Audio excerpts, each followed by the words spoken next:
Hello बच्चे लोग, कैसे हैं? उम्मीद करते हैं अच्छी तरह से पढ़ाई कर रहे होंगे। मैं आप लोगों के लिए केमिस्ट्री का फिर से पार्ट 2 लेके आया हूं। ऑब्जेक्टिव सब्जेक्टिव पूरा वीडियो देखिए। ऑब्जेक्टिव सब्जेक्ट जितने भी इंपोर्टेंट बनते हैं सभी इंपोर्टेंट पार्ट आपको मिल जाएगा। यहाँ देख सकते हैं पार्ट 2 में है केमिस्ट्री का लवण, अम्ल, भस्म और लवण के बारे में है तीनों पार्ट। पहला पार्ट का नाम क्या है? अम्ल, दूसरा पार्ट है भस्म और तीसरा पार्ट है लवण। तीनों पदार्थ को हम लोग पढ़ेंगे, तीनों चीज के बारे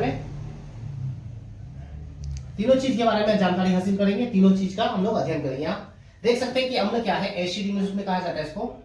स्वाद में ये खट्टा होता है, स्वाद में खट्टा होता है। जैसे इमली खाते हैं, नींबू खाते हैं तो खट्टा होता है, इसी तरह ये स्वाद में खट्टा होगा। जिसका सूत्र HCl होता है। HCl यानी हाइड्रोजन आयन को प्रदान करता है। हाइड्रोजन आयन को हमेशा क्या करेगा? मुक्त करता है। तो हाइड्रोजन आयन देता है। ये नीले रंग को क्या कर देता है? लाल बना देता है। अगर नीला रंग है, अम्ल की मात्रा डाला जाए तो वो क्या कर देगा? लाल बना देता है। यानी नीले पेपर को लाल बना देता है, नीले लिटमस पत्र को लाल कर देता है। इसका उदाहरण देख सकते हैं, अंगूर, सेब, इमली, आम, ये सब उसका क्या है? उदाहरण है। इसका पीएच मान पूछे, अम्ल का पीएच मान तो 7 से क्या होता है? कम होता है। जो पीएच स्केल में हम लोग आगे समझेंगे। भस्म के बारे में पढ़ेगा तो स्वाद में एक कड़वापन होता है। जैसे एग्जांपल दे दिया है NaOH होता है, देख सकते हैं वो हाइड्रोक्साइड आयन को प्रदान करता है। देख सकते हैं हाइड्रोक्साइड आयन को मुक्त करता है। ये हाइड्रोजन आयन को देता है तो ये हाइड्रोक्साइड आयन को देता है। कौन? भस्म। यहाँ नीले पेपर को लाल कर देता है, यानी नीले रंग को लाल कर देता है, तो ये लाल रंग को ही क्या कर देता है? नीला कर देता है, भस्म। ठीक है। इसका उदाहरण है नीम, साबुन और सिरप। ये कड़वापन होता है। इसका पीएच मान 7 से अधिक होता है। देख सकते हैं इसका पीएच मान 7 से कम है, इसका पीएच मान कितना हो जाएगा? 7 से अधिक हो जाता है। तो इसका नोट पॉइंट था। अब एक एक करके नीचे परिभाषा हम लोग देखेंगे, अम्ल क्या है, फिर वही सब बात आएगा। इस तरह से नोट पॉइंट उतार सकते हैं। अम्ल क्या है? अम्ल वो पदार्थ है जिसका जलीय विलयन स्वाद में खट्टा होता है। ये धातु से अभिक्रिया करता है, धातु से अभिक्रिया करता है अम्ल।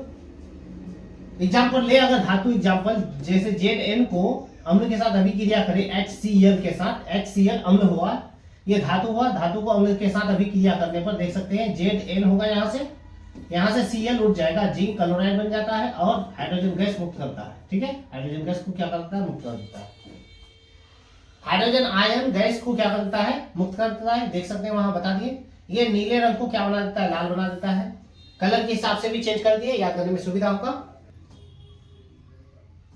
अम्ल के प्रकार को देख सकते हैं कि अम्ल 2 प्रकार के यहाँ बांटा गया है। देख सकते हैं प्रबल अम्ल और दुर्बल अम्ल।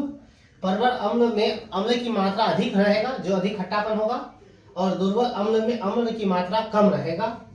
हाइड्रोक्लोरिक अम्ल, नाइट्रिक अम्ल, ये इसमें अम्ल की मात्रा अधिक होता है। और कार्बोनिक अम्ल, एसिटिक अम्ल, इसमें कार्बन की अम्ल की मात्रा है इसमें कम होता है। तो इस तरह से आप इसको याद रख सकते हैं, प्रबल अम्ल और दुर्बल अम्ल में। अब हम लोग का नेक्स्ट पॉइंट है, देख सकते हैं यहाँ अम्ल का प्रयोग कहाँ कहाँ होता है, तो हम लोग प्रयोग सब देखेंगे। खासकर परिभाषा बताया गया है इसका उपयोग कहाँ करें। अगर अम्ल का उपयोग अगर लिखने बोले तो आपको ये सब लिखना है। दैनिक जीवन में खाने के काम में आता है। देख सकते हैं अंगूर के रूप में जो खाते हैं तो टार्ट्रिक अम्ल पाया जाता है। जितने भी पॉइंट है यहाँ आपका ऑब्जेक्टिव है, हर हालत में याद करना है आपको। नींबू और नारंगी में कौन सा अम्ल पाया जाता है, तो आपको याद रखना है सिट्रिक अम्ल पाया जाता है। लाल चींटी में कौन सा अम्ल पाया जाता है? फार्मिक अम्ल। अचार में एसिटिक अम्ल पाया जाता है। दूध में लैक्टिक अम्ल पाया जाता है। ये अम्ल की प्रकार है जो दैनिक जीवन में हम लोग ये सब चीज को खाते हैं और उसके अंदर ये सब अम्ल पाया जाता है।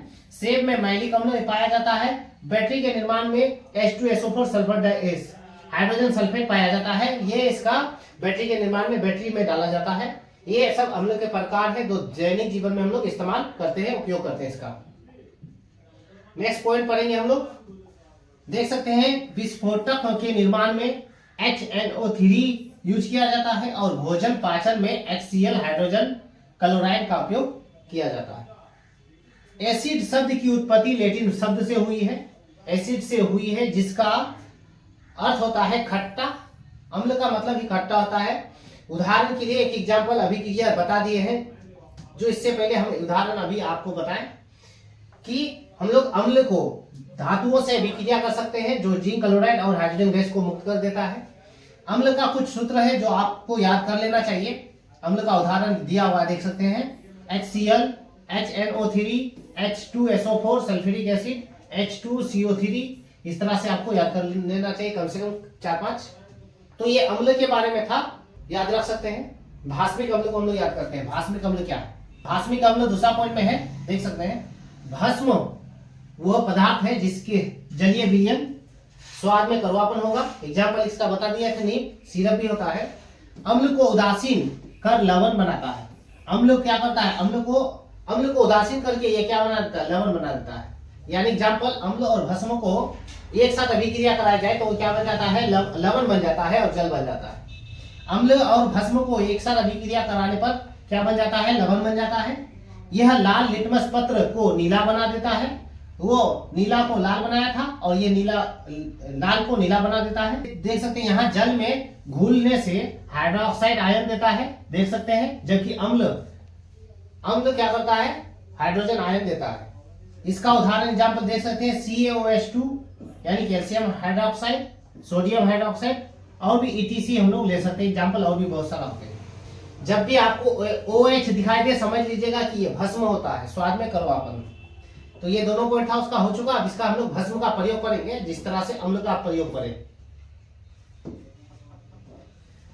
भस्म का प्रयोग दैनिक जीवन में कैल्शियम हाइड्रोक्साइड का प्रयोग घरों में चूना पोतने में किया जाता है।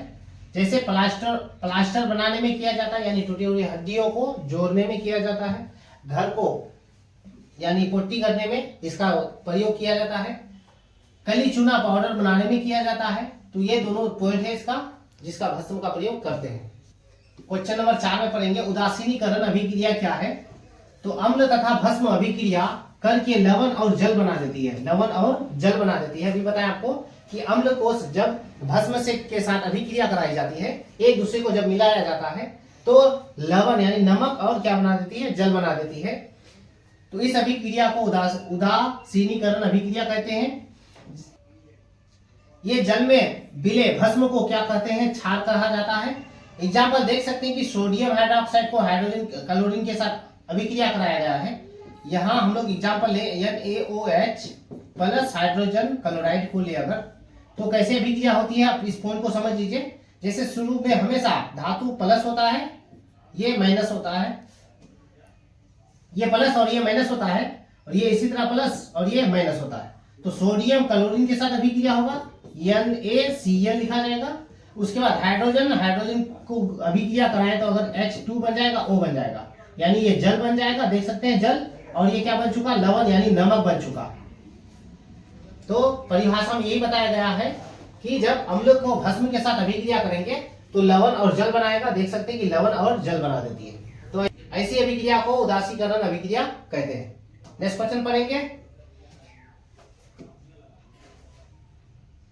देख सकते हैं कुछ नोट पॉइंट है, आपको याद कर लेना चाहिए। पदार्थ और उसमें उपस्थित अम्ल, जो हम लोग उससे पहले भी पढ़े, अभी भी बता देते हैं आपको, ताकि आपको ये सब ऑब्जेक्टिव एग्जाम में आता है। संतरा और नींबू में कौन सा रस पाया जाता है, कौन सा अम्ल पाया जाता है? तो आपको याद रखना है सिट्रिक अम्ल पाया जाता है। सेब में मैलिक अम्ल, इमली में टार्ट्रिक अम्ल, सिरका में एसिटिक अम्ल, दही व दूध में लैक्टिक अम्ल, अमाशय में हाइड्रोक्लोरिक अम्ल, अमाशय यानी पेट, चाय में टैनिक अम्ल, लाल चीनी में फार्मिक अम्ल।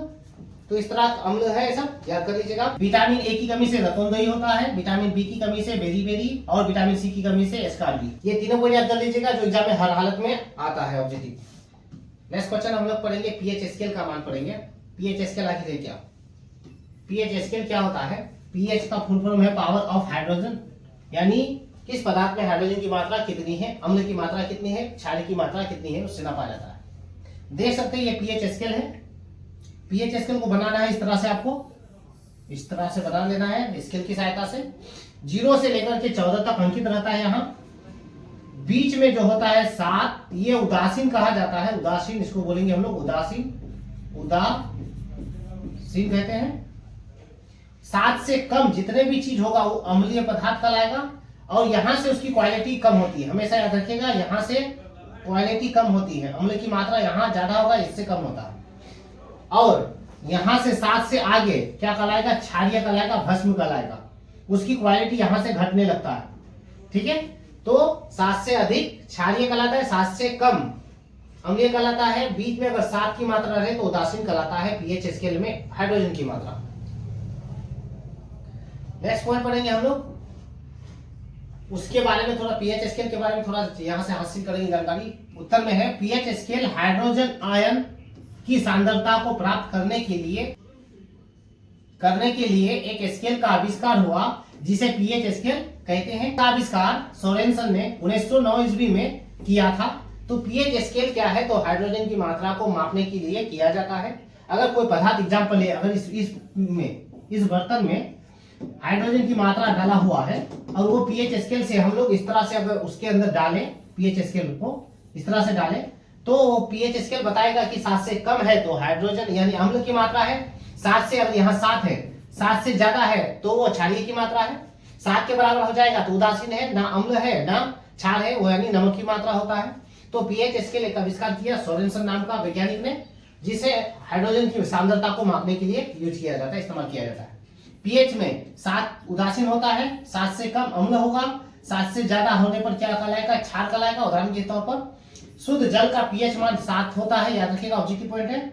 मिल्क ऑफ मैग्नीशियम में पीएच मान 10 से 10 होता है। तो सभी ऑब्जेक्टिव है, याद रखिएगा। नेक्स्ट पॉइंट पढ़ेंगे हम लोग, देख सकते हैं पीएच मान किसमें कितना होता है, उस पदार्थ का नाम पढ़ेंगे। जो हाईलाइट क्वेश्चन है आपको याद रखना है। पदार्थ और उसके पीएच मात्रा। अमाशय रस में पीएच मान कितना होता है, 1.0 होता है।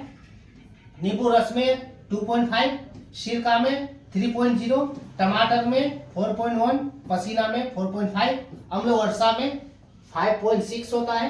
पेशाब में आपका पीएच मान कितना होता है, 6.0, दूध में 6.5 और शुद्ध जल में 7.0 यानी 7 पॉइंट याद रखना है। जिसमें 0 है तो आपको 0 नहीं भी याद रखना है तो चलेगा, यानी 1 याद रखना है आपको। अमाशय में पीएच मान कितना होता है, 1, नींबू रस में कितना होता है 2.5 और सिरका में 3, टमाटर में 4.1, पसीना में 4.5, लाल वर्षा यानी अम्ल वर्षा में कितना होता है 5.6, पेशाब में 6 होता है, दूध में 6.5 और शुद्ध जल में 7 पॉइंट। इस तरह से इसका पीएच मान होता है जो आपको याद रखना पड़ेगा।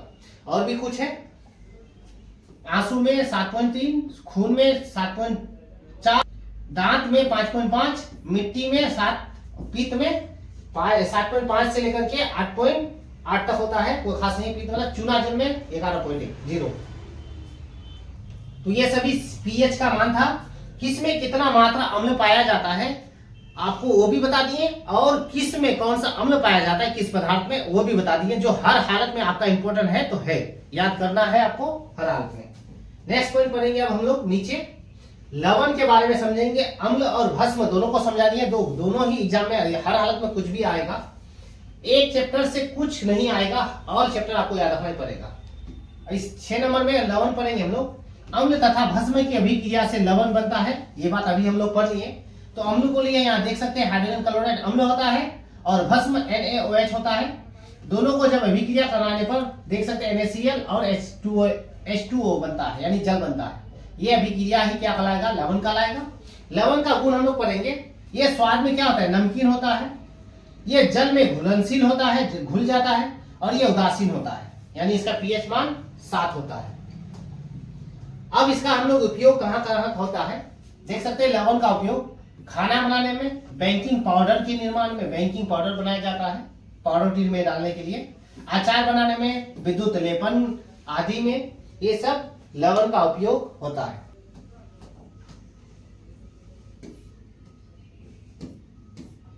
क्वेश्चन नंबर 7 में लिखा हुआ देख सकते हैं, प्लास्टर ऑफ पेरिस क्या है। प्लास्टर ऑफ पेरिस के बारे में शॉर्ट में बताएं। इसका अगर वर्णन करें तो बहुत 2-3 पेज खर्च होगा, इसलिए शॉर्ट में यानी जो लाइन इंपोर्टेंट है वही पार्ट को आपको बताएंगे। यहाँ प्लास्टर ऑफ पेरिस का सूत्र अगर पूछे तो आपको ये बताना है, या कैल्शियम सल्फेट हेमी हाइड्रेट भी कहा जाता है, जिसका सूत्र इसको बोल सकते हैं, देख सकते हैं CaSO4 या कैल्शियम सल्फेट हेमी हाइड्रेट अगर पूछे तो CaSO4.1/2H2O होता है, ठीक है। यानी प्लास्टर ऑफ पेरिस क्या है तो आपको बताना क्या, यहां से देख सकते हैं उत्तर में प्लास्टर ऑफ पेरिस का सूत्र CaSO4 होता है, यानी कैल्शियम सल्फेट होल्टवाइस बताना है, जो जल तो जानते हैं सूत्र। इसको बनाया कैसे जाता है शॉर्ट में आपको बताया गया है, बनाने की विधि क्या है। तो जिप्सम एक कच्चा पदार्थ होता है, जिप्सम को 120 डिग्री तापमान पर गर्म करेंगे तो वो प्लास्टर ऑफ पेरिस बन जाता है, जो आपको सिंपल भाषा में बताया गया है। ठीक है, आप एग्जांपल देख सकते हैं कि प्लास्टर और जिप्सम को यहाँ लिया गया कच्चा पदार्थ को, और 120 डिग्री सेल्सियस तापमान दिया गया है, उसमें गर्म किया गया है, जो हम लोग का प्लास्टर ऑफ पेरिस बनकर के निकल चुका है, यहाँ जल बन चुका है। ठीक है, तो ये इस तरह से शॉर्ट में आप याद कर सकते हैं इसको। इसका प्रयोग कहाँ कहाँ होता है और भी थोड़ा नोट पढ़ लेंगे हम लोग। प्लास्टर ऑफ पेरिस सफेद चूर्ण होता है, यानी सफेद पाया जाता है, जिसे तीव्रता से गर्म करने पर यह निर्जलीय होकर कैल्शियम सल्फेट बना देती है, जिसका सूत्र होता है CSO4। यह प्रक्रिया प्लास्टर ऑफ पेरिस कहलाता है। यह पॉइंट आपको याद रखना है कम से कम सूत्र के साथ। कितना डिग्री में गर्म किया जाता है? 120 डिग्री में गर्म किया जाता है। किसको गर्म किया जाता है? तो जिप्सम को गर्म किया जाता है। जिप्सम को गर्म करने पर क्या बन जाता है? प्लास्टर ऑफ पेरिस बन जाता है।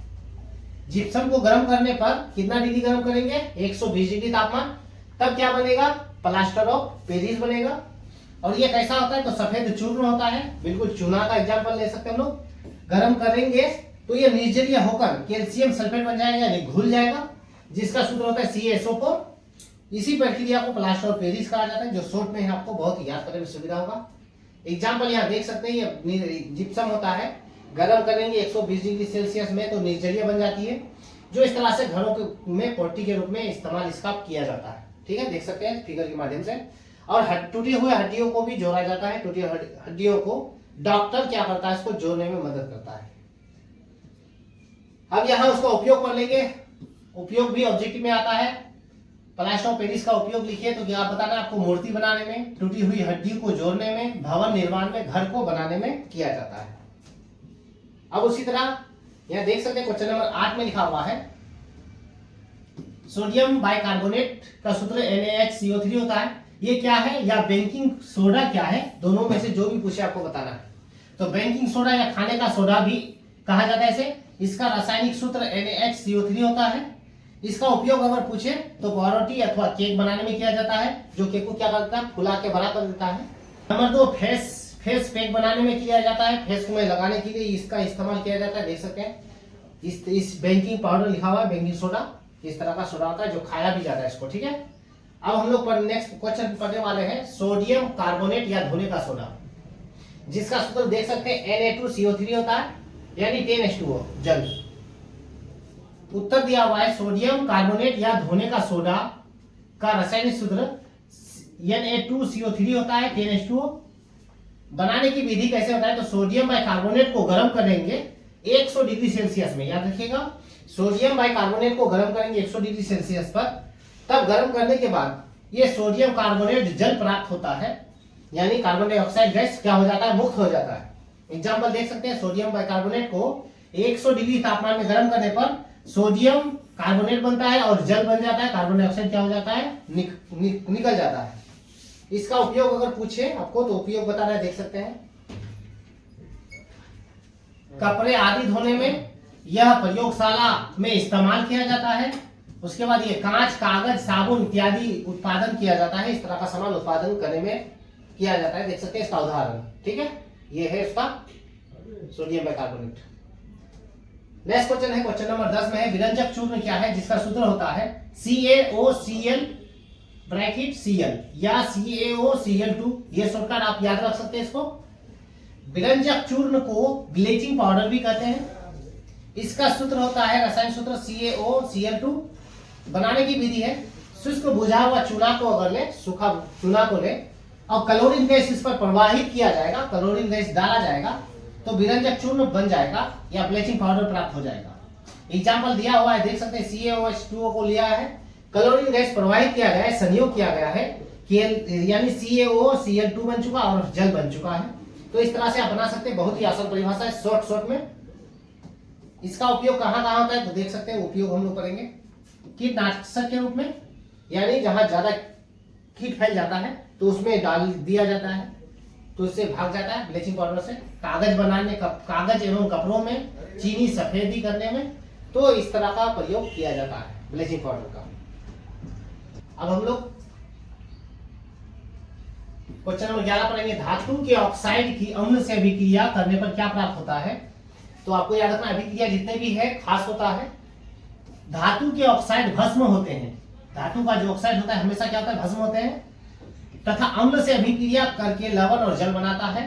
देख सकते हैं धातु के ऑक्साइड है ये, या जिंक ऑक्साइड भी ले सकते हैं हम लोग, या मैग्नीशियम ऑक्साइड भी ले सकते हैं। इस तरह का पढ़ लिए हम लोग। किसके साथ अभिक्रिया करने पर क्या बनाती है, कॉपर सल्फेट और हाइड्रोजन यानी जल बनाती है, कॉपर सल्फेट और जल बनाती है। अभिक्रिया कैसे करती है बता दिए आपको। पहले प्लस होता है, पहली वाली दूसरी वाली तत्व क्या होता है, माइनस, यानी प्लस और माइनस। यहाँ अब हम लोग बता सकते हैं कि कॉपर सल्फेट बनेगा Cu यहाँ से, तो यहाँ माइनस लेगा CuSO4 कॉपर सल्फेट बन चुका। यहाँ बच चुका H2O जल बन चुका। ठीक है, तो इस तरह से हम लोग अभिक्रिया कर सकते हैं। धातु के ऑक्साइड अम्ल से अभिक्रिया कराएंगे तो कॉपर सल्फेट और H2O बनेगा। ये क्वेश्चन लास्ट था और ये चैप्टर हम लोग का फिनिश हो चुका। उम्मीद करते हैं कि आपको समझ में आ रहा है। अगर नहीं समझ में आ रहा है तो आपको उस वीडियो को पीछे कर दीजिए, बार बार रिपीट कीजिए। आपको ध्यान से देखना है, नोट करने के बाद बार बार प्रैक्टिस कीजिए, उसको याद कीजिए और ध्यान से पढ़िए। समझ लेने के बाद आपको याद करने में दिक्कत नहीं होगा। अपने फ्रेंड को भी शेयर कर दीजिए। ठीक है, थैंक यू।